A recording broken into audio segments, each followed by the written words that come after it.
What if I told you that the story of Job contains shocking secrets that most people never discover? Behind this tale of suffering lies a cosmic battle that will completely change how you see God's plan for your life. Job wasn't just a man who lost everything. He was chosen for something far greater than anyone imagined. In the next few minutes, you'll uncover hidden truths about divine testing, Satan's limitations, and why God allows good people to suffer. The revelations in Job's story will transform your understanding of faith, purpose, and God's ultimate victory. Get ready to discover mysteries that have been hidden in plain sight for thousands of years. This isn't just ancient history, it's your story too. In the ancient land of Uz lived a man whose name would echo through history. Job was not just wealthy, he was the richest man in all the East. The first chapter of Job tells us exactly what he owned. Job chapter 1 verse 3 lists his incredible possessions. His possessions were 7,000 sheep, 3,000 camels, 500 yoke of oxen, 500 female donkeys, and very many servants, so that this man was the greatest of all the people of the East. These weren't small numbers. This was wealth beyond imagination. The sheep alone would have made him rich, but Job had thousands of them, their white wool covering the hills like clouds. His camels were like trucks in the ancient world, carrying goods across deserts and making him money from trade routes that stretched from Arabia to Egypt. The oxen plowed his fields, producing grain that fed his enormous household and left plenty to sell in distant markets. But Job's true treasure wasn't his animals or gold. Job chapter 1 verse 1 describes him perfectly. There was a man in the land of Uz whose name was Job, and that man was blameless and upright, one who feared God and turned away from evil. This wasn't just someone trying to be good. Job had achieved something rare in human history. He was completely honest in all his dealings, never cheating a customer or lying to a business partner. Job chapter 1 verse 2 tells us about his family. There were born to him 7 sons and 3 daughters. He had 10 children, a complete and blessed family. Every morning he would offer sacrifices for his children. Job chapter 1 verse 5 explains his daily routine. And when the days of the feast had run their course, Job would send and consecrate them, and he would rise early in the morning and offer burnt offerings according to the number of them all. For Job said, "It may be that my children have sinned and cursed God in their hearts." Thus Job did continually. Job lived in perfect balance, incredibly blessed materially, yet completely devoted to God spiritually. His reputation spread far and wide across the ancient world. People traveled from distant lands just to hear his wisdom and see his prosperity. Kings sought his counsel, and merchants wanted to learn his business secrets. But what impressed people most wasn't his wealth, it was his character. In a world full of corruption and greed, Job stood out like a bright light. He proved that it was possible to be both successful and godly, both rich and righteous. His life was a testimony that serving God didn't mean living in poverty. Job's daily routine was a perfect blend of business wisdom and spiritual devotion. He understood that wealth was a responsibility, not just a privilege, and he used his resources to help others and honor God. His workers were treated with dignity and fairness, receiving wages that allowed them to support their families well. When travelers needed shelter, Job's house was always open. When the poor needed food, Job's storehouses were never empty. What happened next takes us into a realm most people never imagine. Job chapter 1 verse 6 opens a window into heaven itself. Now there was a day when the sons of God came to present themselves before the Lord, and Satan also came among them. Picture this scene, a divine council meeting where heavenly beings gather before God's throne. These aren't casual meetings like friends getting together for coffee. This is the court of the universe, where decisions are made that affect everything on earth. The throne room of God is more magnificent than any palace ever built. Angels and heavenly beings stand in perfect order, each one radiating the glory of their Creator. Among them walks Satan, not as some equal power, but as one who must report to the Almighty. This wasn't a chance encounter or a surprise visit. This was a scheduled meeting, and Satan had to show up just like everyone else. He couldn't skip it, send an excuse, or pretend he was busy elsewhere. The conversation that follows will change everything for Job, though he has no idea what's happening in heaven. God speaks first, asking Satan where he's been. It's not that God doesn't know. He knows everything that happens in heaven and on earth. But he's making Satan give an account of his activities, forcing him to report like an employee reporting to his boss. Job chapter 1 verse 7 records Satan's answer. Satan answered the Lord and said, "From going to and fro on the earth, and from walking up and down on it." He's been roaming, searching, looking for opportunities to destroy and deceive. Like a prowling lion, he's been hunting for someone to destroy. But he's not hunting randomly. He's looking for the best targets, the people whose fall would cause the most damage to God's kingdom.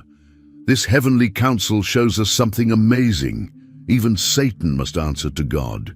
He's not free to do whatever he wants. He operates under strict limits, and he has to report back on everything he does. Every temptation, every attack, every scheme must be approved by the one who sits on the throne. This scene reveals the cosmic order that governs all spiritual warfare. Satan may roam the earth looking for victims, but he cannot act without divine permission. This truth should bring comfort to every believer. No trial comes without God's knowledge and approval. Then God does something that seems almost like bragging. Job chapter 1 verse 8 records his words, "And the Lord said to Satan, Have you considered my servant Job, that there is none like him on the earth, a blameless and upright man who fears God and turns away from evil?" God is showing off Job like a proud father, showing pictures of his best child. He's not just mentioning Job casually, he's highlighting him as the perfect example of faith and righteousness.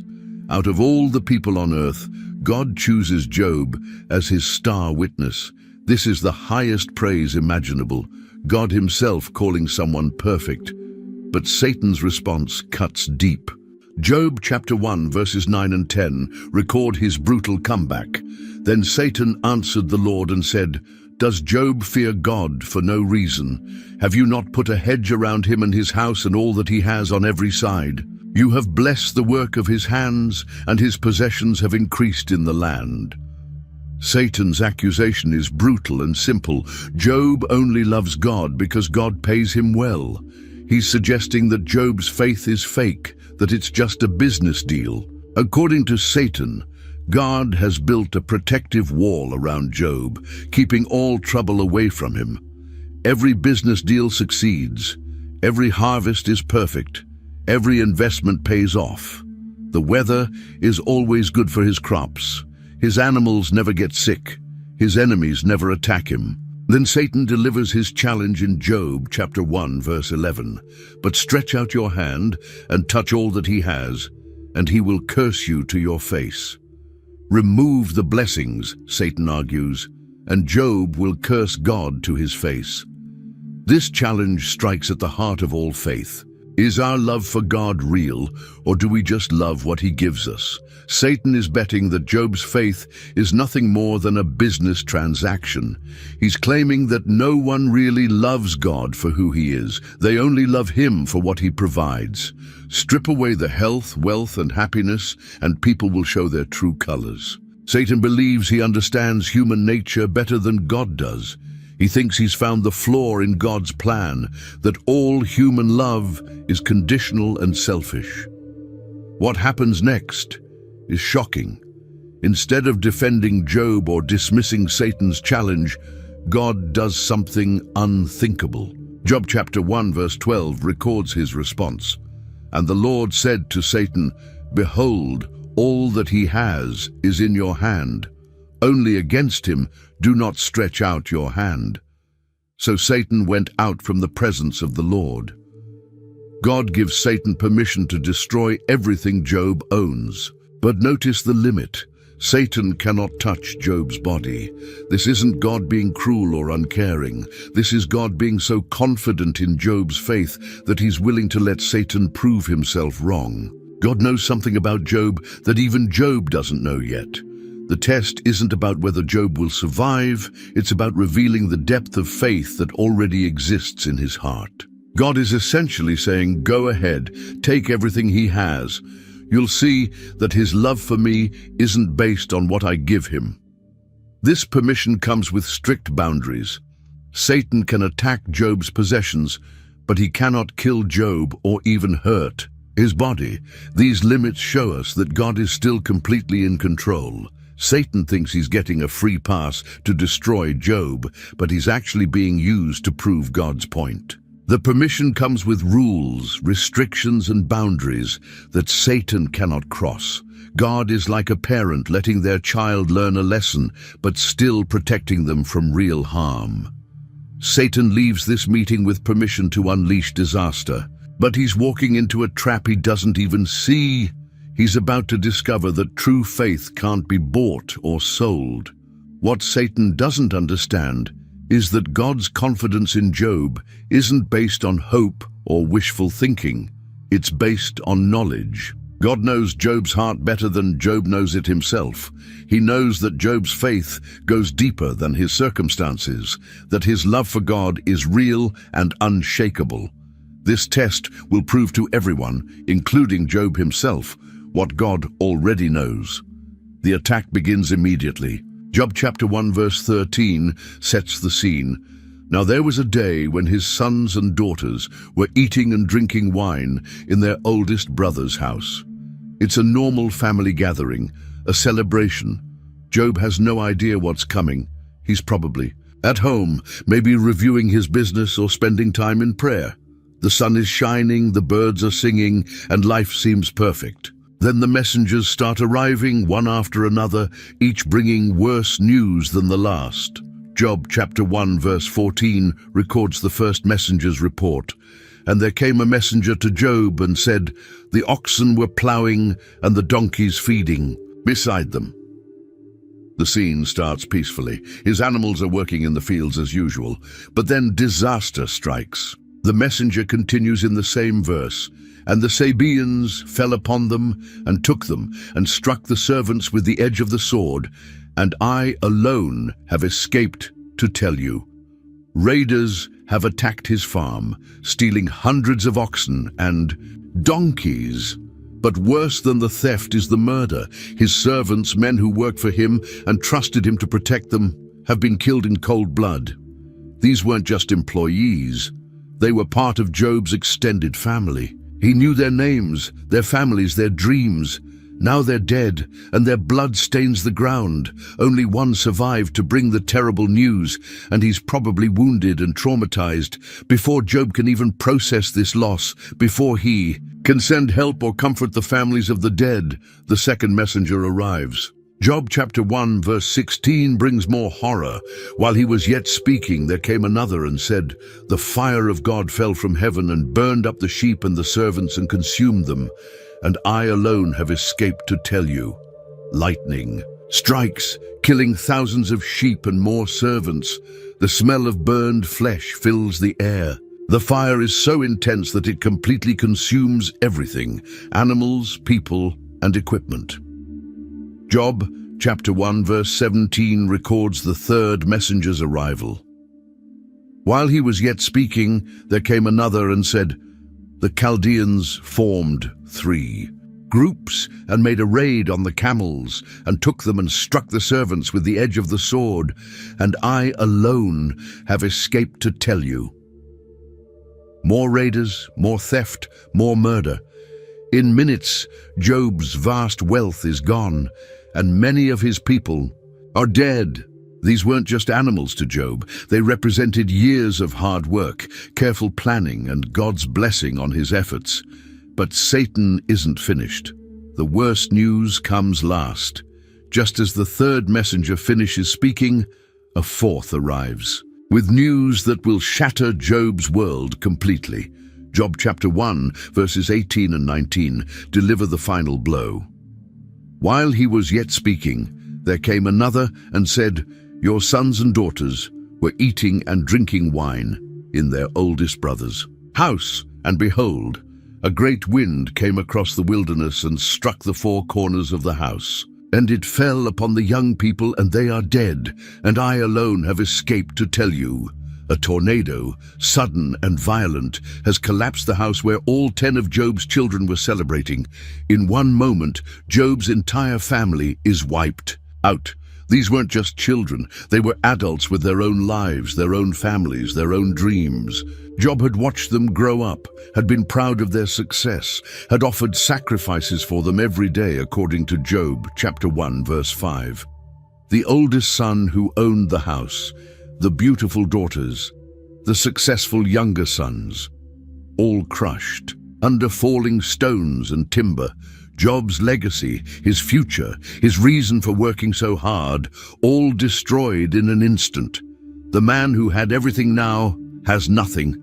His wealth is gone, his servants are dead, and his children are buried under rubble. This is Satan's masterpiece of destruction, total devastation delivered in a single day. The timing is perfect and cruel. While Job was losing his possessions, his children were enjoying life, completely unaware that death was coming for them. They were laughing, sharing stories, enjoying each other's company. Maybe they were talking about their father, grateful for all he had done for them. Then the wind came, and everything ended. The house that had been filled with joy and laughter became a tomb. The timing isn't coincidental. Satan orchestrated everything to happen at once, to overwhelm Job with grief and loss. He wants Job to feel completely alone and abandoned, to believe that even God has turned against him. What happens next defies all human logic. Any normal person would collapse, would scream, would demand answers from God. Most people would rage against heaven or fall into despair. Some would blame God, others would blame themselves. But Job does something that shocks even heaven itself. Job chapter 1 verse 20 describes his actions. Then Job arose and tore his robe and shaved his head and fell on the ground and worshipped. He tears his clothes and shaves his head, signs of deep grief in his culture. These aren't empty gestures. They show that Job feels the full weight of his loss. He's not pretending everything is fine or trying to be stoic. He's devastated, broken, overwhelmed by sorrow. But then he falls down and worships, not complains, not questions, not demands, worships.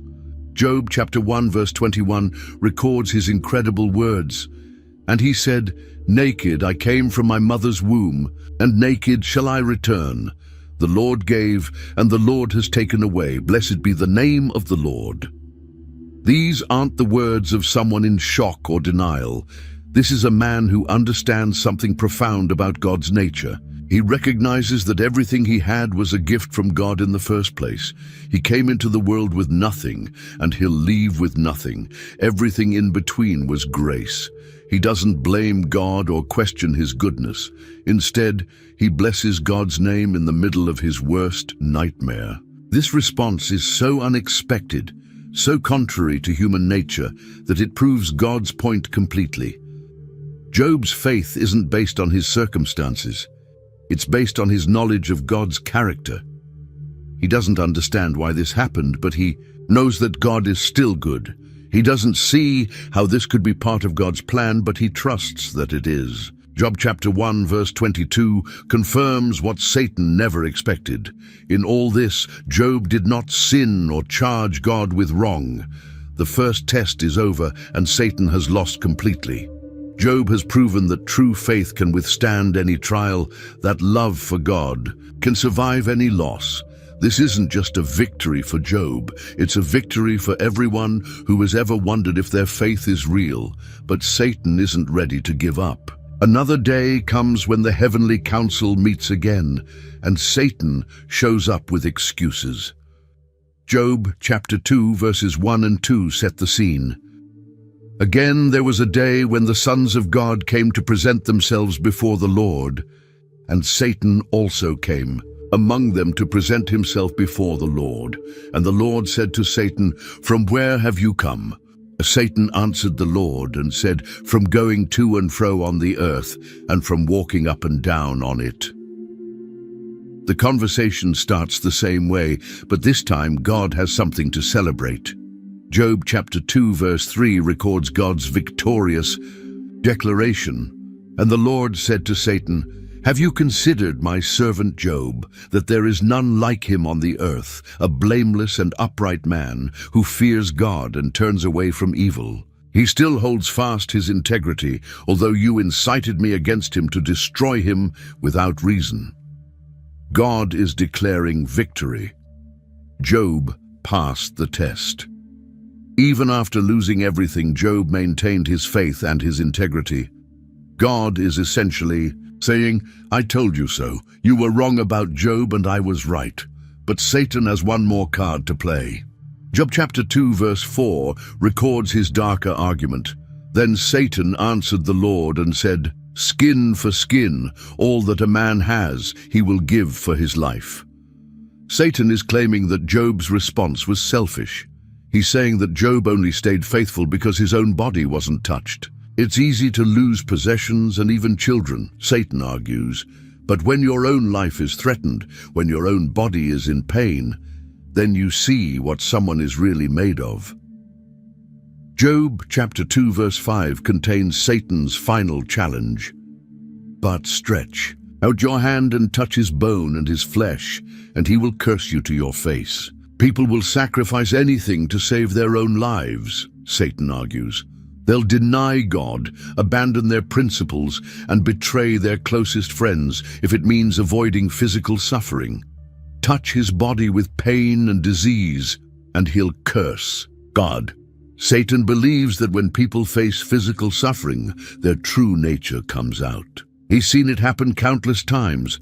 People who seemed strong and faithful crumbling when faced with illness, pain, or the threat of death. Job chapter 2 verse 6 records God's permission for round 2. And the Lord said to Satan, "Behold, he is in your hand, only spare his life." God sets another limit. Satan can cause Job physical pain, but he cannot kill him. The stage is set for an even more brutal test.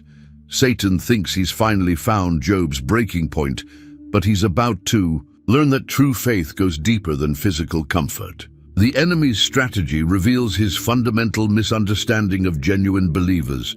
He assumes that everyone has a price, that sufficient pressure will break anyone's faith. But Job's upcoming response will prove that some things cannot be bought, sold, or broken through suffering. Satan wasted no time in unleashing his second attack. Job chapter 2 verse 7 describes the horror that followed God's permission. So Satan went out from the presence of the Lord and struck Job with loathsome boils from the sole of his foot to the crown of his head. The disease was immediate and total.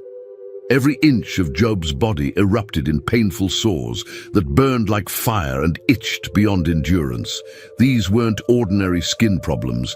They were deep, infected wounds that oozed constantly and filled the air with a terrible smell. The pain was so intense that Job couldn't sleep, couldn't eat properly, and couldn't find any position that brought relief.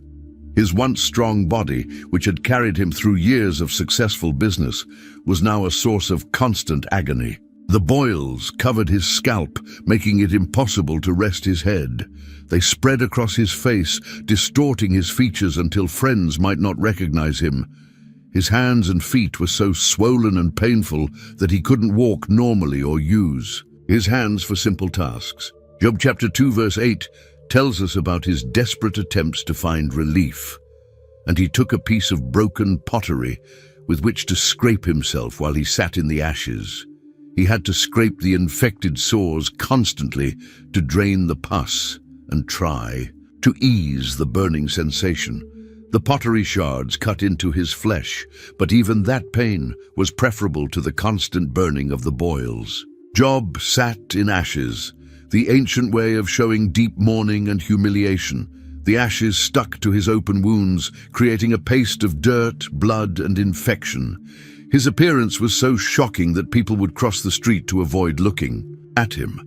The man who once wore fine clothes and commanded respect now sat like a beggar covered in his own filth.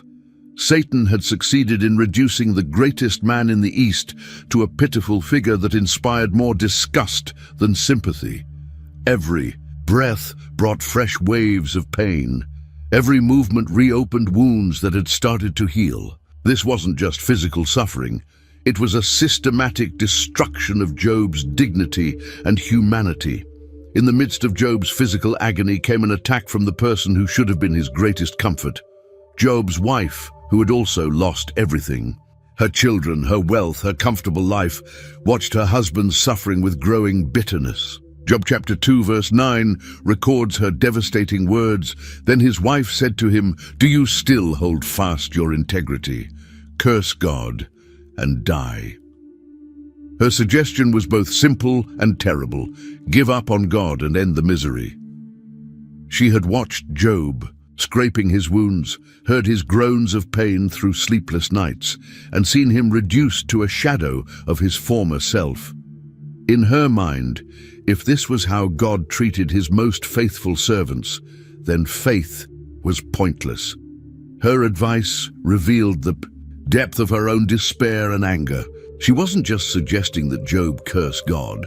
She was telling him to commit the ultimate act of rebellion and then face the consequences.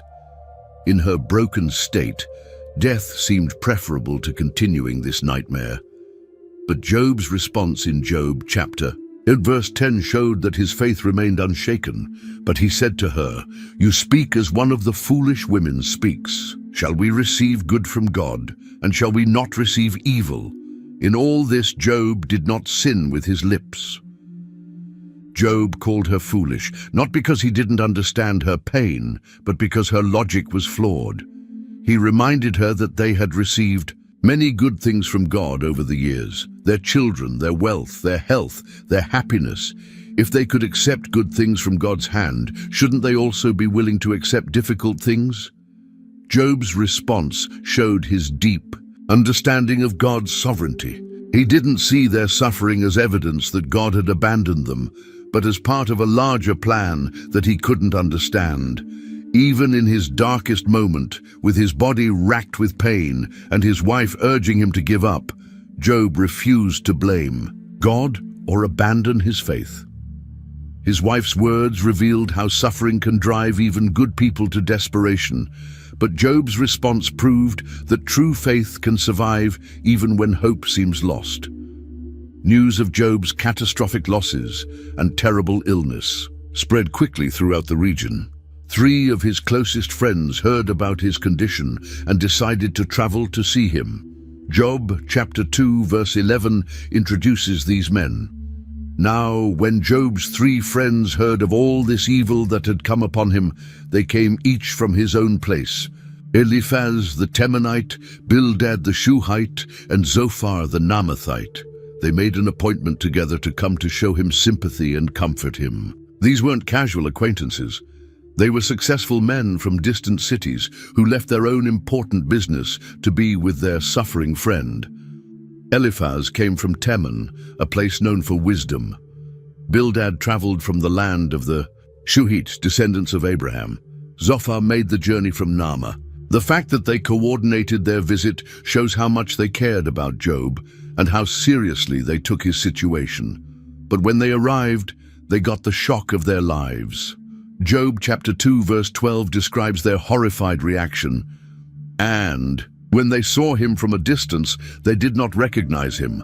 And they raised their voices and wept, and they tore their robes and sprinkled dust on their heads toward heaven.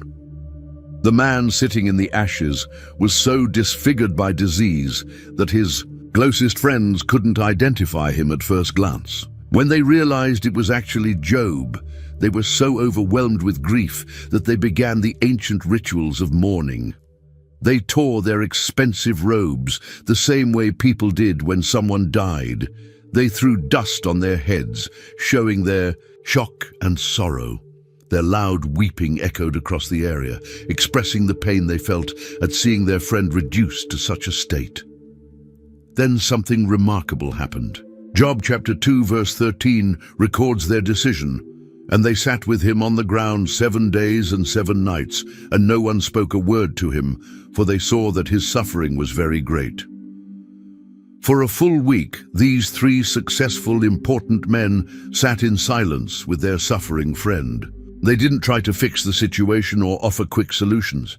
They simply showed up and stayed, sharing his pain through their presence. This silent vigil was actually the most helpful thing they could have done. Sometimes the best comfort comes, not from words, but from simply being there with someone in their darkest hour. After 7 days of silence, the dam finally burst. All the pain, grief, and confusion that Job had been holding inside came pouring out in one of the most emotional speeches in all of Scripture. Job chapter 3 verse 1 marks the moment.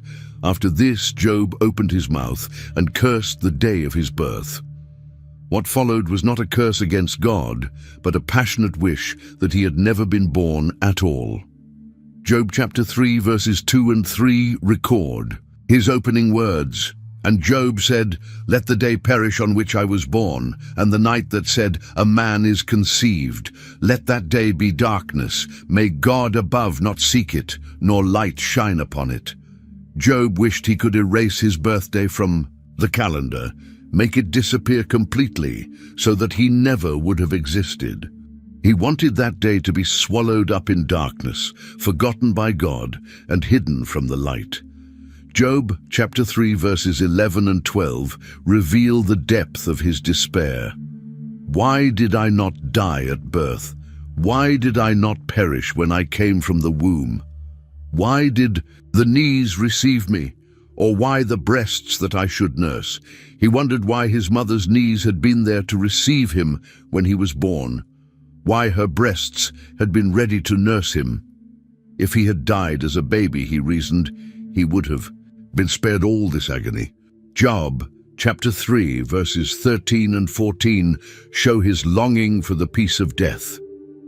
For then I would have lain down and been quiet. I would have slept. Then I would have been at rest with kings and counselors of the earth who rebuilt ruins for themselves. In death he imagined there would be no pain, no grief, no endless questions about why good people suffer. Rich and poor, kings and slaves, all rest equally in the grave. Job chapter 3 verses 25 and 26 capture his feeling of helplessness. For the thing that I fear comes upon me, and what I dread befalls me. I am not at ease, nor am I quiet. I have no rest, but trouble comes. Everything he had always feared, losing his family, his health, his wealth, had actually happened. He felt like trouble was his constant companion, giving him no peace. This wasn't the calm, controlled Job who had blessed God's name after losing everything. This was a man pushed to his absolute limit, crying out in raw, honest pain. Yet even in his deepest despair, Job didn't curse God or abandon his faith. He cursed the day of his birth, but not the God who gave him life. Job's emotional outburst broke the 7-day silence, and his friend Eliphaz felt compelled to respond. But instead of offering comfort, Eliphaz launched into a speech that would begin 3 rounds of painful debates. Job chapter 4 verse 1 introduces his response. Then Eliphaz the Temanite answered and said, Eliphaz started gently enough, acknowledging Job's previous role as a counselor to others. Job chapter 4 verses 3 and 4 record his opening words. Behold, you have instructed many, and you have strengthened the weak hands. Your words have upheld him who was stumbling, and you have made firm the feeble knees. He reminded Job of all the people he had helped in the past, all the good advice he had given to others in their times of trouble. But then Eliphaz delivered a painful accusation. Job chapter 4 verse 5 contains his criticism, but now it has come to you, and you are impatient. It touches you, and you are dismayed. He suggested that Job was being hypocritical, quick to help others, but unable to handle his own problems. Then Eliphaz revealed his fundamental belief about why Job was suffering. Job chapter 4 verses 7 and 8 contain his theology. Remember, who that was innocent ever perished, or where were the upright cut off? As I have seen, those who plough iniquity and sow trouble reap the same. According to Eliphaz, innocent people don't suffer like this. In his experience, only people who plant seeds of sin harvest crops of trouble. He was essentially accusing Job of hidden wickedness that had finally caught up with him. Eliphaz claimed to have received this wisdom through divine revelation. Job chapter 4 verses 12 and 13 describe his supposed vision. Now a word was brought to me stealthily. My ear received the whisper of it, amid thoughts from visions of the night when deep sleep falls on men. He described a mysterious nighttime encounter where a spirit revealed truth to him about human nature and divine justice. Job chapter 4, verses 17 and 18 record the Spirit's message. Can mortal man be in the right before God? Can a man be pure before his Maker? Even in his servants he puts no trust, and his angels he charges with error. The Spirit supposedly told Eliphaz that no human being is truly righteous before God, that even angels aren't perfect in God's sight. Therefore, Eliphaz concluded, Job's suffering must be punishment for sin. Job chapter 5 verse 8 contains Eliphaz's advice. As for me, I would seek God, and to God would I commit my cause. He suggested that Job should stop complaining and start repenting, seeking God's forgiveness for whatever sins had caused this disaster. Eliphaz meant well, but his simplistic theology was about to cause Job even more pain. What followed Eliphaz's speech was a series of increasingly intense debates that would stretch across many chapters. Job responded to Eliphaz's accusations with pain and frustration, defending his integrity while expressing his confusion about God's treatment of him. Job chapter 6 verse 2 captures his emotional state. Oh, that my vexation were weighed, and all my calamity laid in the balances. He wished his friends could somehow measure the weight of his grief and understand the magnitude of his suffering. Job chapter 6 verse 4 reveals his feeling of being under divine attack. For the arrows of the Almighty are in me. My spirit drinks their poison. The terrors of God are arrayed against me. Job felt like God was shooting poisoned arrows at him. That divine terror was his constant companion. This wasn't the language of someone who felt guilty. It was the cry of someone who felt betrayed by the God he had served faithfully. Bildad then joined the debate, offering his own version of the same basic theology. Job chapter 8 verses 3 and 4 contain his harsh words. Does God pervert justice, or does the Almighty pervert the right? If your children sinned against him, he delivered them into the hand of their transgression. Bildad actually suggested that Job's children had deserved to die because of their sins, a cruel accusation that must have felt like salt in Job's wounds. Zophar added his voice to the chorus of accusers. Job chapter 11 verses 6 and 7 show his arrogant assumption, and that he would tell you the secrets of wisdom, for he is manifold in understanding. Know then that God exacts of you less than your guilt deserves. Can you find out the deep things of God? Can you find out the limit of the Almighty? And Zophar claimed that Job was actually getting off easy, that he deserved even worse punishment than he was receiving. The three friends took turns attacking Job's character and defending their theology. They repeated the same basic arguments. Good people are blessed, bad people suffer. Therefore, Job's suffering proved he was bad, but Job refused to accept their logic. Job chapter 13 verses 15 and 16 reveal his determination. Though he slay me, I will hope in him. Yet I will argue my ways to his face. This will be my salvation, that the godless shall not come before him. Even if God killed him, Job declared, he would maintain his innocence and argue his case directly with the Almighty. He knew he wasn't perfect, but he also knew he hadn't committed the kind of terrible sins that would warrant such extreme punishment. The debates grew more heated with each round, with the friends becoming more accusatory and Job becoming more defensive. Just when it seemed the debates had reached a stalemate, a new voice entered the conversation. Job chapter 32, verse 2, introduces this unexpected participant. Then Elihu, the son of Barachel the Buzite of the family of Ram, burned with anger.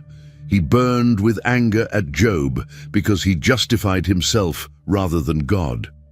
Elihu was much younger than the other four men, and he had been listening to their entire debate with growing frustration. His anger had two targets: Job for seeming to claim he was more righteous than God, and the three friends for failing to answer Job's arguments effectively.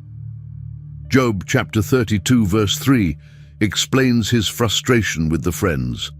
He burned with anger also at Job's three friends because they had found no answer, although they had declared Job to be in the wrong. The older men had accused Job of sin, but couldn't prove their accusations or answer his questions about divine justice. Elihu had remained silent during the debates because of his youth. Job chapter 32 verses 6 and 7 explain his previous restraint. And Elihu the son of Barachel the Buzite answered and said, I am young in years, and you are aged. Therefore I was timid and afraid to declare my opinion to you. I said, let days speak, and many years teach wisdom. He had shown proper respect for his elders by waiting for them to finish their arguments. But their failure to solve the problem finally pushed him to speak. Job chapter 32 verses 8 and 9 reveal his conviction. But it is the spirit in man, the breath of the Almighty, that makes him understand. It is not the old who are wise, nor the aged who understand what is right. Elihu argued that wisdom comes from God's Spirit, not from age or experience. Sometimes younger people can see things that older people miss. Elihu offered a different perspective on Job's suffering. Job chapter 33 verses 19 and 20 contain his alternative explanation. Man is also rebuked with pain on his bed and with continual strife in his bones, so that his life loathes bread and his appetite the choicest. Food. According to Elihu, God sometimes uses suffering not as punishment for past sins, but as education to prevent future ones. Job chapter 33 verse 30 explains God's purpose: to bring back his soul from the pit, that he may be lighted with the light of life. Suffering, in Elihu's view, could be God's way of getting someone's attention and drawing them closer to himself. Job chapter 36 verse 15 summarizes this theology. He delivers the afflicted by their affliction and opens their ear by adversity. This was a fresh perspective that none of the other speakers had offered. The idea that God might have educational rather than punitive purposes for allowing suffering. Throughout all the debates, Job repeatedly expressed his deepest longing for someone who could bridge the gap between himself and God. He felt overwhelmed by the thought of facing the Almighty directly, yet desperate to make his case before the divine court. Job chapter 9 verses 32 and 33 capture his dilemma. For he is not a man as I am, that I might answer him, that we should come to trial together. There is no arbiter between us who might lay his hand on us both. Job recognized the vast difference between himself and God. One was human, the other divine, and there seemed to be no way to bridge that gap. He longed for an arbiter, someone who could represent both sides and facilitate a fair hearing. Job chapter 16 verses 19 and 20 show his hope for a heavenly advocate. Even now, behold, my witness is in heaven, and he who testifies for me is on high. My friends scorn me, my eye pours out tears to God. While his earthly friends accused him, Job believed there must be someone in heaven who knew the truth about his character and could testify on his behalf. This witness would understand both his integrity and his pain. Job chapter 19 verses 25 and 26 contain one of his most famous declarations. For I know that my Redeemer lives, and at the last he will stand upon the earth. And after my skin has been thus destroyed, yet in my flesh I shall see God. Even in his darkest hour, Job expressed faith that someone would eventually vindicate him, a Redeemer who would stand on earth and ensure that justice was done. He believed that even if he died from his illness, he would somehow see God and receive the vindication he longed for. Job chapter 23 verse 3 reveals his frustration with God's silence. Oh, that I knew where I might find him, that I might come, even to his seat. Job wanted desperately to present his case directly to God, to explain his side of the story and receive an answer to his questions. But God seemed hidden, unreachable, silent in the face of Job's anguish.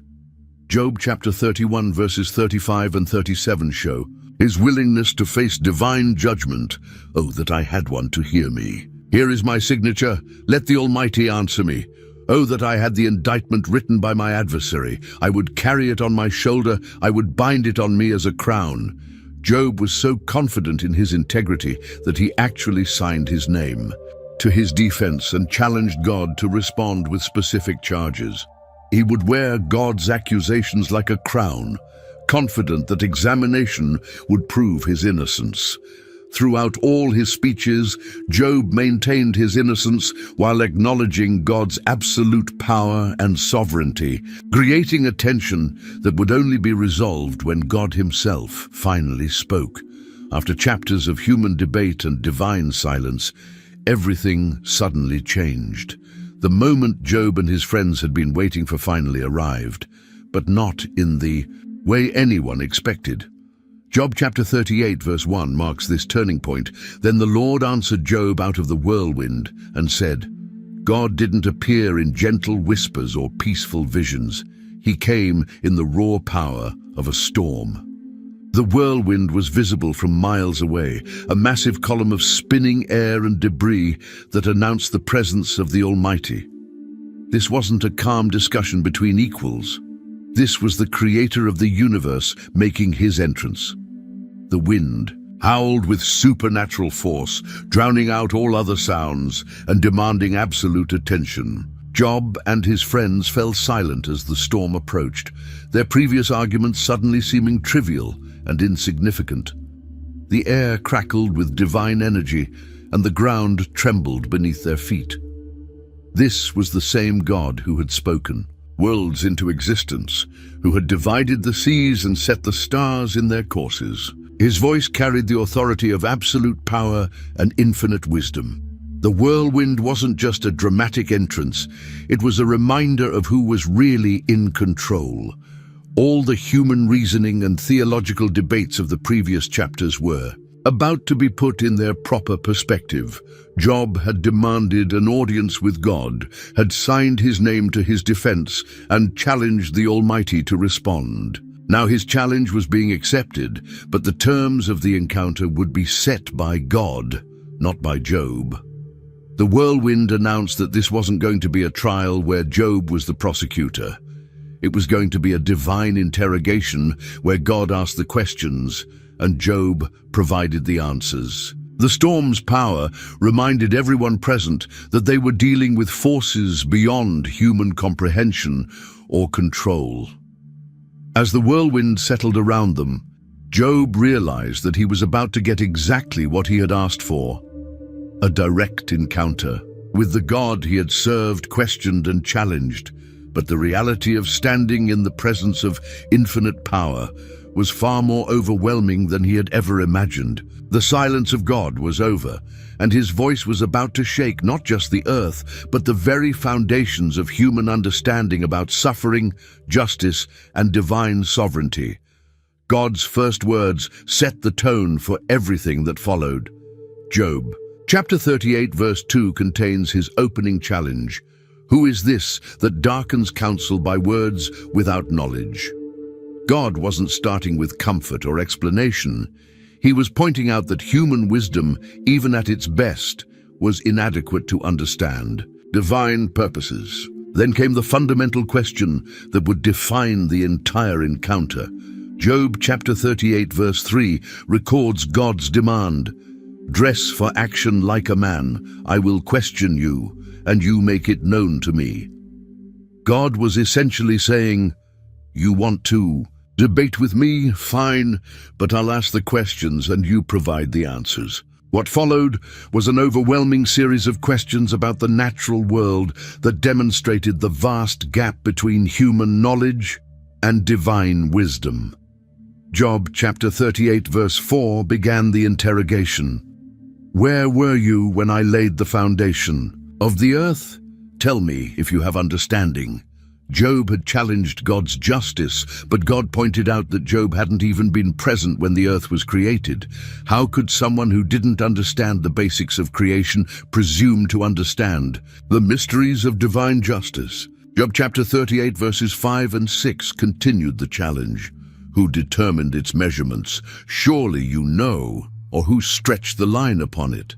On what were its foundations fastened? Or who laid its cornerstone? God asked about the precise engineering that went into creating the earth, measurements, foundations, and structures that were far beyond human comprehension. Job chapter 38 verse 7 revealed something beautiful about creation. When the morning stars sang together and all the sons of God shouted for joy. The creation of the earth was accompanied by celestial music and angelic celebration, events that Job had never witnessed. Job chapter 38 verses 8 and 9 moved to questions about the sea, or who shut in the sea with doors when it burst out from the womb, when I made clouds its garment and thick darkness its swaddling band. God described the ocean like a baby being, born and then wrapped in clouds and darkness, poetic imagery that revealed the care and intentionality behind creation. Job chapter 38 verses 12 and 13 asked about daily phenomena. Have you commanded the morning since your days began, and caused the dawn to know its place, that it might take hold of the skirts of the earth, and the wicked be shaken out of it? Even something as routine as sunrise was beyond Job's control or full understanding. Job chapter 38 verses 16 and 17 probed deeper mysteries. Have you entered into the springs of the sea, or walked in the recesses of the deep? Have the gates of death been revealed to you, or have you seen the gates of deep darkness? God asked about the unexplored depths of the ocean and the mysteries of death itself, realms completely beyond human experience. The barrage of questions continued through multiple chapters, covering everything from weather patterns to animal behavior, from the movements of stars to the habits of wild creatures. Each question highlighted another area where Job's knowledge was limited and God's wisdom was infinite. Finally, God paused and waited for Job's response. The effect of the divine interrogation was exactly what God intended. It had completely humbled the man who had been demanding answers from heaven. Job chapter 40 verses 3 and 4 record his first response. Then Job answered the Lord and said, Behold, I am of small account. What shall I answer you? I lay my hand on my mouth. Job's transformation was complete and immediate. The man who had been eloquently defending his case for chapters suddenly found himself speechless. He realized that he was of small account, insignificant compared to the God who controlled all of creation. The phrase about laying his hand on his mouth was a gesture of silence, acknowledging that he had no right to continue arguing with the Almighty. Job chapter 40 verse 5 showed his recognition of his limitations. I have spoken once and I will not answer, twice, but I will proceed no further. He admitted that he had already said too much and promised to stop making demands or accusations against God. This wasn't the response of someone who had been defeated in an argument. It was the response of someone who had suddenly understood the true nature of his situation. Job had been like a child, challenging a brilliant scientist to explain quantum physics, then realizing he didn't even understand basic mathematics. The questions about creation had revealed not God's cruelty or injustice, but Job's profound lack of perspective. He had been judging God's actions based on his limited human understanding, not recognizing that divine wisdom operates on a completely different level. Job's silence wasn't sullen defeat. It was the humble recognition that he had been speaking about things far beyond his comprehension. He had demanded that God explain himself, but now he realized that he wouldn't be able to understand such explanations, even if they were given. The creature was finally recognizing his proper relationship to the Creator. Job's hand over his mouth symbolized his new understanding that sometimes the wisest response is humble silence rather than continued argument. He had learned the first great lesson of the divine encounter, that human beings, no matter how righteous or intelligent, are still finite creatures dealing with an infinite God. But God wasn't finished with his lesson. Job's humility was appropriate, but there was still more for him to learn. Job chapter 40 verse 6 announces the continuation. Then the Lord answered Job out of the whirlwind and said. God's second speech would focus on two mysterious creatures that demonstrated his power over the most fearsome forces in creation. First came the introduction to these lessons. Job chapter 40 verses 7 and 8 repeated the earlier challenge, but with a new focus. Dress for action like a man. I will question you, and you make it known to me. Will you even put me in the wrong? Will you condemn me that you may be in the right? God pointed out that Job had been essentially putting God on trial, declaring him wrong in order to maintain his own righteousness. Then God introduced the first creature. Job chapter 40 verse 15 begins the description. Behold, behemoth, which I made as I made you. He eats grass like an ox. Behemoth was a massive land animal, possibly a hippopotamus or some ancient creature now extinct. Job chapter 40 verse 16 describes its incredible strength. Behold, his strength in his loins and his power in the muscles of his belly. This wasn't just a large animal. It was a demonstration of raw, concentrated power. Job chapter 40 verses 17 and 18 continue the amazing description. He makes his tail stiff like a cedar. The sinews of his thighs are knit together. His bones are tubes of bronze, his limbs like bars of iron. The creature was built like a living fortress, with bones like metal and muscles like cables. Job chapter 40 verse 19 reveals something crucial. He is the first of the works of God. Let him who made him bring near his sword. Only God could control or destroy this magnificent creature. Then God described an even more fearsome creature, Leviathan. Job chapter 41 verse 1 poses the challenge. Can you draw out Leviathan with a fish hook or press down his tongue with a cord? This sea monster was beyond human ability to capture or control. Job chapter 41 verses 18 and 19 paint a terrifying picture. His sneezings flash forth light, and his eyes are like the eyelids of the dawn. Out of his mouth go flaming torches, sparks of fire leap forth. This creature breathed fire and light, more like a dragon than any ordinary animal. Job chapter 41 verse 33 concludes the description. On earth there is not his like, a creature without fear. Leviathan was the ultimate apex predator, afraid of nothing and controlled by no one except its creator. The point of these descriptions was clear. If Job couldn't control or even understand these creatures, how could he presume to judge their creator's actions? The second divine speech had its intended effect. Job finally understood not just his limitations, but his proper relationship to God. His second response was completely different from his first. Instead of just acknowledging his smallness, he experienced a fundamental transformation of heart. Job chapter 42 verses 1 and 2 begin his final speech. Then Job answered the Lord and said, I know that you can do all things, and that no purpose of yours can be thwarted.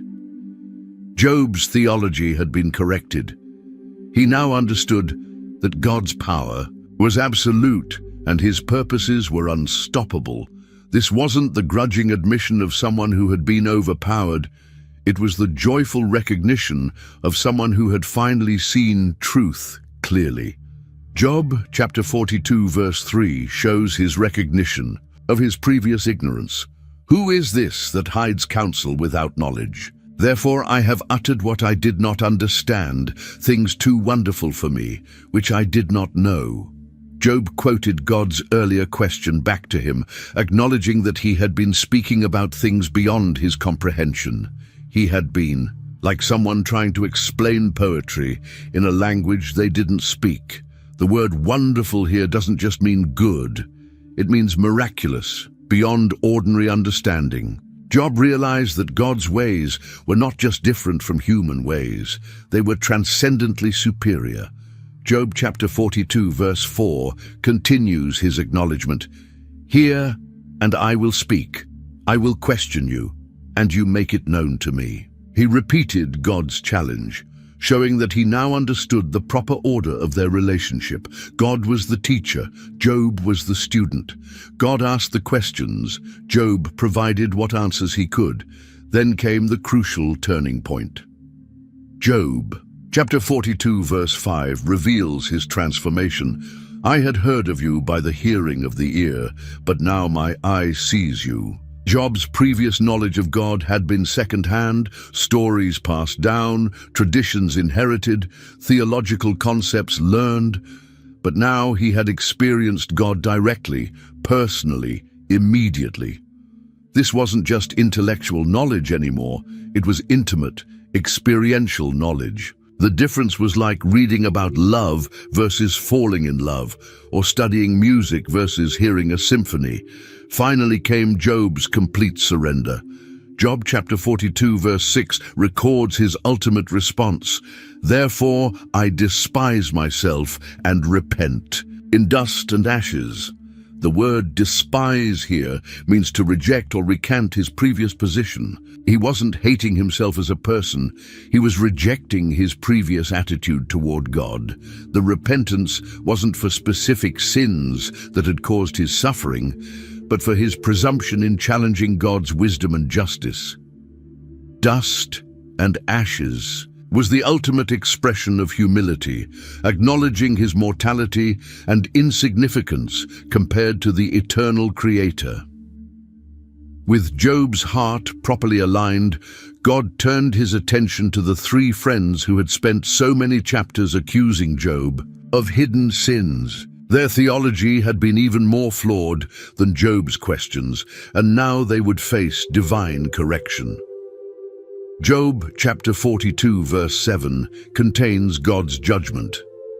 After the Lord had spoken these words to Job, the Lord said to Eliphaz the Temanite, My anger burns against you and against your two friends, for you have not spoken of me what is right, as my servant Job has. This statement was shocking. Despite all of Job's complaints and questions, God called him my servant and said he had spoken rightly. The friends who thought they were defending God's honor had actually misrepresented his character. Their simplistic theology that automatically equated suffering with sin had been completely wrong. God's anger wasn't just disapproval. It was the righteous wrath of the Creator against those who had distorted his nature and added to the suffering of an innocent man. Job chapter 42 verse 8 reveals God's requirement for forgiveness. Now therefore, take 7 bulls and 7 rams, and go to my servant Job, and offer up a burnt offering for yourselves. And my servant Job shall pray for you, for I will accept his prayer not to deal with you according to your folly. For you have not spoken of me what is right, as my servant Job has. The friends had to humble themselves in multiple ways. First, they had to provide expensive sacrifices. 7 bulls and 7 rams represented significant financial cost. Second, they had to go to the man they had accused and ask him to intercede for them. This must have been deeply humbling for these proud, successful men who had been so confident in their theological understanding. Third, they had to acknowledge that Job, whom they had accused of sin, was actually more righteous than they were. The fact that God would only accept Job's prayer for them proved that Job had been right all along about his integrity. This whole scene revealed something beautiful about God's justice. He didn't just vindicate Job privately, he did it publicly, requiring the friends to acknowledge their error. But he also provided a way for their relationship to be restored. The sacrifice would atone for their sin, and Job's intercession would heal the breach between them. Job chapter 42 verse 9 records their obedience. So Eliphaz the Temanite, and Bildad the Shuhite, and Zophar the Naamathite went and did what the Lord had told them, and the Lord accepted Job's prayer. The friends swallowed their pride and did exactly what God commanded. Job, despite all the pain they had caused him with their accusations, willingly prayed for their forgiveness. This showed the depth of Job's transformation. He harbored no bitterness toward those who had wronged him. Once Job's heart was right with God and his relationships with his friends were restored, the final phase of his story began. God's justice demanded not just vindication, but restoration. Job chapter 42 verse 10 marks the turning point. And the Lord restored the fortunes of Job when he had prayed for his friends, and the Lord gave Job twice as much as he had before. The timing was significant.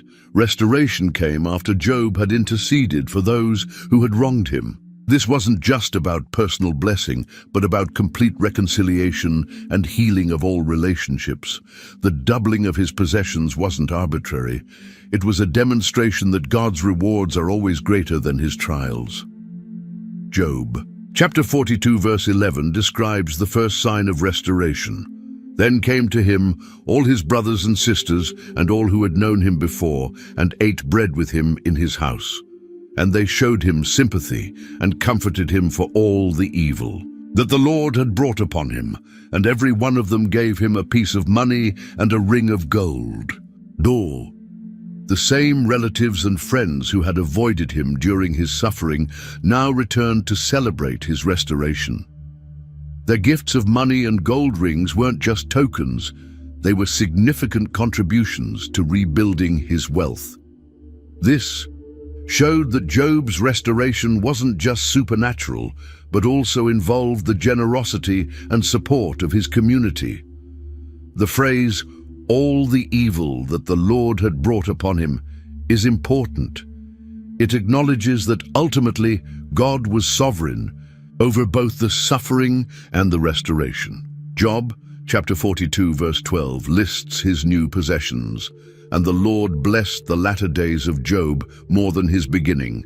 And he had 14,000 sheep, 7,000 camels, 1,000 yoke of oxen, and 1,000 female donkeys. Every category of his wealth was exactly doubled from what he had lost. He had started with 7,000 sheep and now had 14,000. His 3,000 camels became 6,000. His 500 yoke of oxen became 1,000. His 500 female donkeys became 1,000. This wasn't just random blessing, it was precise, intentional restoration that proved God's complete control over material circumstances. The doubling also demonstrated that the trial had been temporary, but the blessing would be permanent. Job's patience and faithfulness during his suffering had earned him rewards that far exceeded his original prosperity.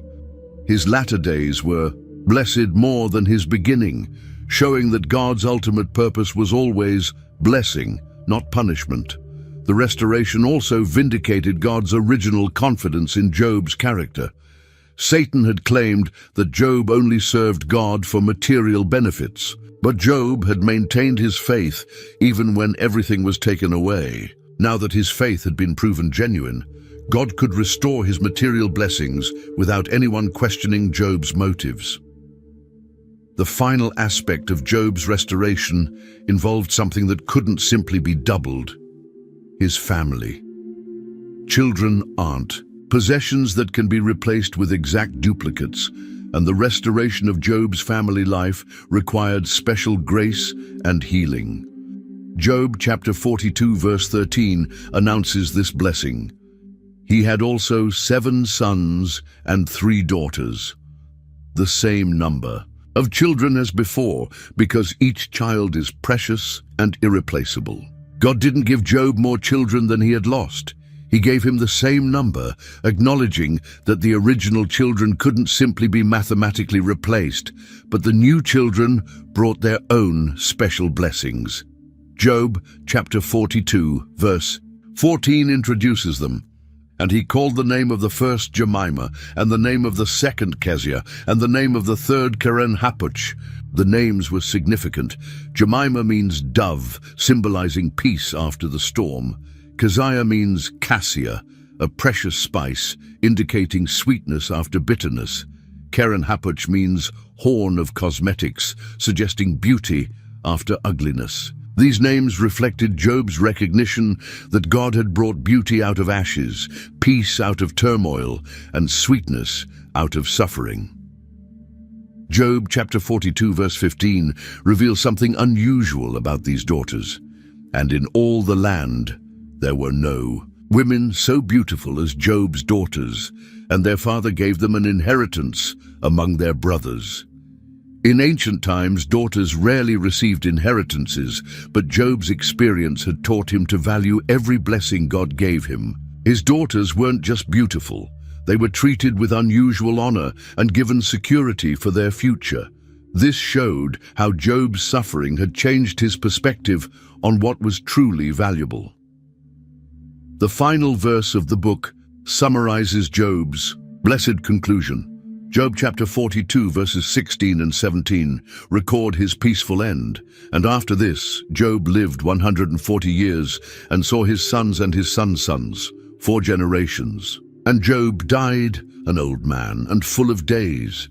Job lived long enough to see his great-great-grandchildren experiencing the joy of a large, thriving family. The phrase, full of days, doesn't just mean old. It means satisfied, complete, having experienced the fullness of life's blessings.